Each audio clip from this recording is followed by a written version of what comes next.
Salut, bienvenue dans cette nouvelle vidéo, bienvenue dans ce nouvel épisode de Réal. Pour ceux qui connaissent pas, Réal c'est une série où on parle de cinéma, on a parlé de quoi? De clap, de décors de cinéma abandonnés, de films de Noël.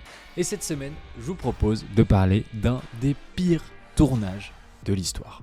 Alors préparez-vous, asseyez-vous tranquillement, c'est parti. Imaginez-vous un film qui met en scène des animaux sauvages avec des acteurs qui sont non formés, non protégés, sans effets spéciaux ni trucage.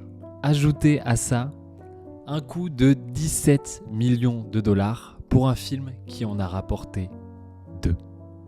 Et enfin, 70 blessés durant le tournage. Voilà, bienvenue sur l'un des pires tournages que l'histoire du cinéma ait connu. Bienvenue sur le tournage du film Raw. Raw, ça signifie rugir en anglais. Et à juste titre, puisque ce film se voulait hybride entre un documentaire sur les animaux de la savane et un film. Pourquoi pas? Après tout, c'est ce genre de films originaux qui font avancer l'histoire du cinéma. Mais plusieurs indices laissent à penser que le tournage de ce film a en fait été un enfer. La presse lui a rapidement donné le titre de tournage le plus dangereux de toute l'histoire du cinéma et pour l'instant, il conserve bien son titre. Mais le plus gros indice vient d'une des inscriptions sur l'affiche même qui était un des seuls arguments marketing au moment de la vente du film. Aucun animal n'a été blessé durant le tournage, 70 acteurs et personnes de l'équipe l'ont été. Déjà, ça annonce la couleur et on comprend assez rapidement comment, en ayant ce seul argument marketing, le film n'a pas vraiment trouvé son public. Bon, revenons aux bases. Nous sommes en 1974 et Noël Marshall, alors réalisateur, décide de se lancer dans un film au pitch assez basique. Madeleine emmène ses enfants dans la jungle africaine pour aller voir son mari Hank, dont elle est depuis longtemps séparée.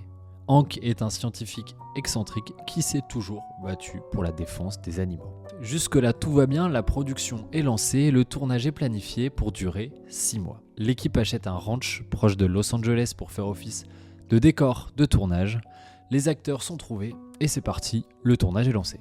Mais Tippi Hedren, qui chapeaute tout ça et qui visiblement est un peu dingo, souhaite absolument que les acteurs tournent sans trucage ni effets spéciaux pour retrouver le naturel dans le film. Il réunit pour ça une centaine d'animaux de la savane dans le ranch qu'ils ont acheté. Des animaux de la savane, on est d'accord, pas des chiens, des chats. Non, c'est des éléphants, des guépards et des lions qui sont ensemble, en liberté, dans un ranch fermé. Déjà, c'est ambitieux. Mais la production est parfaitement rassurée par le fait que les animaux sont domestiqués et n'ont aucune raison de s'attaquer aux équipes de tournage, à moins que les équipes de tournage ne respectent pas une des 6 règles données par la famille Marshall. Parmi ces 6 règles, on a de montrer aucun signe de peur face aux animaux, ne pas s'enfuir face aux animaux, ne pas découvrir une partie de son corps face aux animaux. Lorsqu'ils attaquent, ne pas se débattre, mais épouser leur forme pour pouvoir se libérer. Je vous laisse aller épouser les mouvements d'un lion qui est en train de vous attaquer. C'est la règle.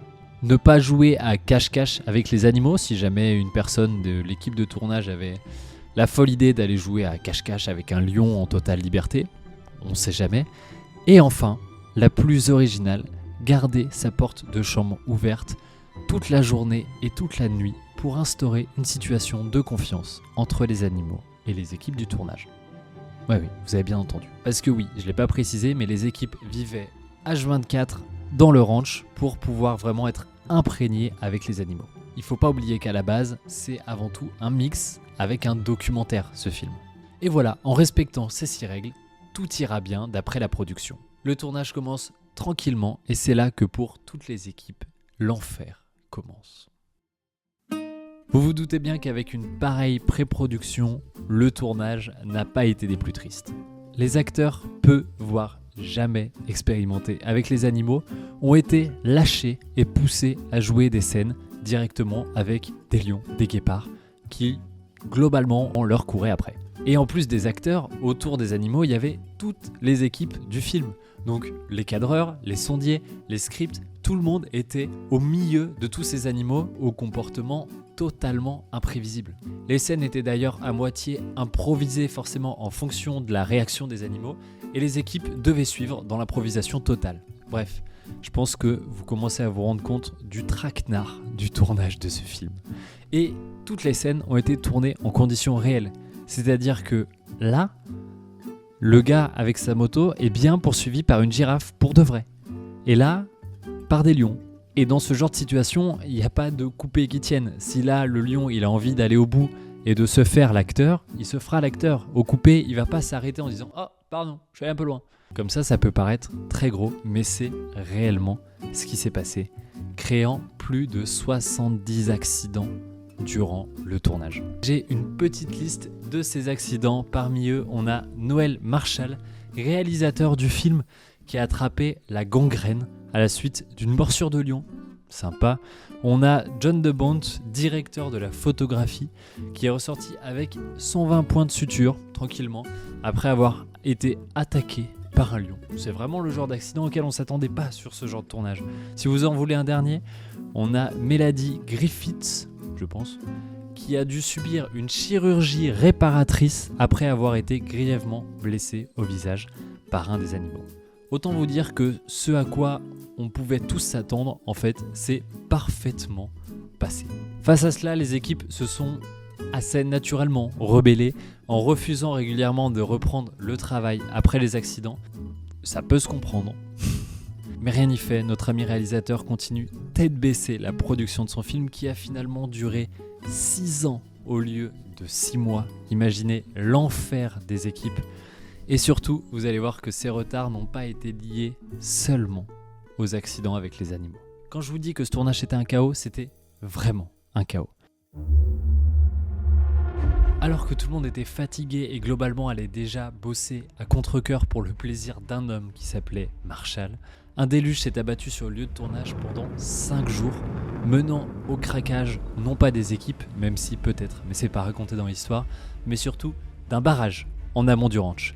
Les équipes retrouvent alors le ranch couvert de boue jusqu'au 2e étage quelques jours plus tard. En plus de ça, les barrières ont cédé et 15 des animaux sauvages dans le ranch pour le film se sont échappés, poussant la police à abattre 3 lions qui n'arrivaient pas à attraper.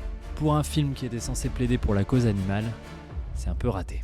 Au passage, ce sont environ 300 km de pellicule qui ont été détruits, ruinant environ 430 heures de rush, soit une grande partie du travail déjà laborieusement effectué par les équipes. Même si ce film a ses adeptes, la plupart des critiques s'accordent pour dire que le film est finalement mauvais, qu'il ne relève ni du documentaire, ni du film, ni des deux, mais que le chaos durant le tournage se ressent énormément au final durant le film.